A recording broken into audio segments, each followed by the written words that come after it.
लड़का, I love you. क्या तुम भी मुझे प्यार करती हो? अगर हाँ तो आई लव यू टू बोल दो। लड़की, जवाब दूंगी, लेकिन एक शर्त है। लड़का, ठीक है, पहले शर्त तो बताओ। लड़की, अगर तुम जिंदगी भर मेरा साथ दोगे तभी मैं जवाब दूंगी। लड़का, मुस्कुराते हुए, ये भी कोई शर्त है?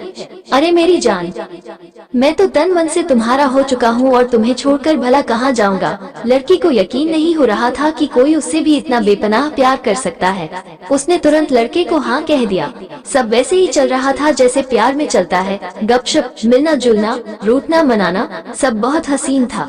लेकिन फिर भी इन सब के बावजूद एक सवाल रह रहकर लड़की के मन में आ रहा था, जो उसे बहुत परेशान कर रहा था। लड़के ने भी लड़की का व्यवहार और चेहरा देखकर उसकी परेशानी को अच्छे से भांप लिया। लड़का, क्या हुआ बाबू, क्या मुझसे कोई गलती हो गई है क्या? लड़की, नहीं, ऐसा तो कुछ भी नहीं है। लड़का, फिर तुम 2 दिनों से इतनी उदास हो, तुम किस बात की चिंता कर रही हो? लड़के के शब्द सुनकर लड़की की आंखों से टप टप करके आंसू बहने के। उसने अपने मन की बात लड़के से कही।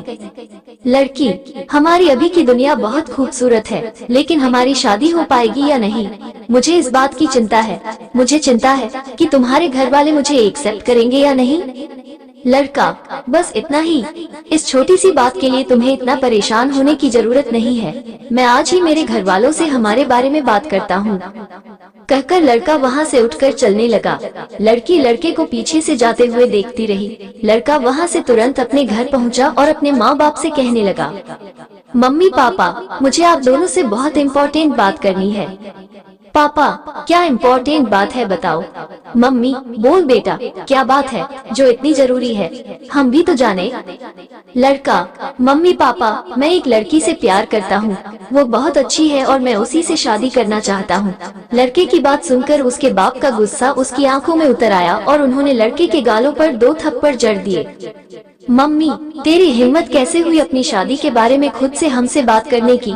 क्या हमने यही संस्कार दिए हैं तुझे? पता नहीं कौन सी लड़की है, कहाँ की है, कैसी है? माँ के मुंह से ऐसी बातें सुनकर लड़के को भी गुस्सा आ गया। लड़का, मम्मी, उसे कुछ मत बोलो, जो बोलना है मुझे बोलो, वो बहुत अच्छी है, बहुत प्यार करती है मुझसे। मम्मी को एहसास हो गया था कि वो बेवजह ही उस लड़की के लिए अपने बेटे को सुना रहे थे। उसमें उसका कोई दोष नहीं है, लेकिन पापा उनकी कोई भी बात सुनने की स्थिति में नहीं थे। पापा, तू चाहे जो कुछ कह ले, लेकिन तूने जो कुछ किया है वो मैं बिल्कुल मानने वाला नहीं हूँ। आज के बाद इस विषय पर तू कोई बात ना करे तो ही अच्छा होगा। पापा, एक बार सोचिए, अगर इस सिचुएशन में मेरी कोई बहन होती और उसे भी लड़के वालों के घर से ऐसा ही कहकर ठुकराया जाता तो आपको कैसा लगता? बेटे का ये सवाल सुनकर बाप उसकी तरफ देखता ही रह गया। उसके पास इस सवाल का कोई जवाब नहीं था। बेटे ने ये लड़ाई जीत ली थी। इस एक सवाल ने ही माँ बाप से उस लड़की के लिए हाँ करा दी थी। माँ बाप ने बिना लड़की को देखे ही शादी के लिए परवानगी दे दी। अब घर पर बात करने की लड़की की बारी थी। लड़की, मुझे बहुत डर लग रहा है, मेरे पापा बहुत गुस्से वाले हैं, बहुत मारेंगे मुझे अगर मैंने इस विषय को छेड़ा तो। लड़का, ऐसे कैसे चलेगा, कुछ तो करना ही पड़ेगा ना। लड़की, तुम आ जाओ ना मेरे घर बात करने के लिए, तुम एक बार बात शुरू कर दोगे तो मैं आगे संभाल लूंगी। लड़का, पक्का तुम संभाल लोगी ना, पहले प्रॉमिस करो। लड़की, हाँ बाबा, पक्का प्रॉमिस। लड़का, ठीक है, तो मैं आता हूँ कल तुम्हारे घर, ओके? लड़की, ओके। जैसा कि तय हुआ था, लड़का लड़की के घर पहुंचा। उसने लड़की के पिता से सारी बात कह डाली। लड़की का बाप गुस्से से लाल हो गया। लड़की को चीख कर सबके सामने बुलाया गया। लड़की सबके सामने खड़ी थी, डर से थर-थर कांप रही थी। उसका शरीर पसीने से लथपथ हो गया था। उसकी कोई अग्नि परीक्षा नहीं थी, लेकिन अग्नि परीक्षा से कम भी नहीं थी। उससे पूछा गया, ये लड़का जो कुछ कह रहा है, क्या वो सच है? लड़की को सिर्फ हाँ या ना में जवाब देना था। लड़के ने महसूस किया कि लड़की डर की वजह से मुकर सकती है। लड़की ने एक बार लड़के की तरफ देखा। लड़का आशा भरी नजरों से उसी की तरफ देख रहा था।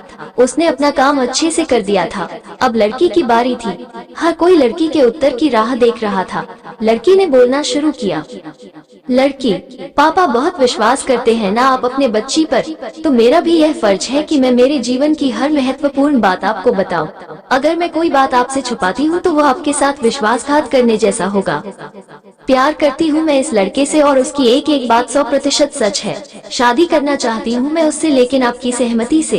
पापा, एक बार सकारात्मक दृष्टि से सोच कर देखिए हमारे रिश्ते के बारे में। हाँ, आप चाहे तो अपने ढंग से उसकी परीक्षा ले सकते हैं, लेकिन एक बार उसके बारे में सोच कर देखिए। लड़की के घर वाले आश्चर्य से उसकी बातें सुन रहे थे और लड़की अपने प्यार में भाव विभोर होकर अपने प्यार का पक्ष सबके सामने रख रही थी। लड़का भी आंखों में खुशी के आंसू के साथ उसकी तरफ ही देख रहा था और सोच रहा था कि कितनी जवाबदार और सच्ची लड़की से उसने प्यार किया है। लड़के का सीना गर्व से चौड़ा हो रहा था। लड़की का बाप वहां से बिना कुछ बोले चला गया और थोड़ी देर बाद अपने चेहरे पर स्माइल के साथ लौटा। लड़की ने अपने बाप को धन्यवाद देते हुए प्यार की झप्पी दी। दोस्तों, इसके बाद क्या बताने की जरूरत है कि दोनों की शादी हो गई। दोस्तों, प्यार करना बहुत आसान है, लेकिन उस प्यार को निभाना आग के दरिया को डूबकर पार करने जैसा है और उसके लिए शेर का कलेजा लगता है। दोस्तों, प्यार तभी करना जब उसे निभाने की हिम्मत हो। दोस्तों, कैसी लगी यह छोटी सी प्रेम कहानी आपको? आशा करता हूँ इस प्रेम कहानी से आपके मन मस्तिष्क में सच्चे प्यार के बारे में क्लियरिटी आई होगी। अब शायद आप टाइम पास और सच्चे प्यार के बीच फर्क कर पाएंगे।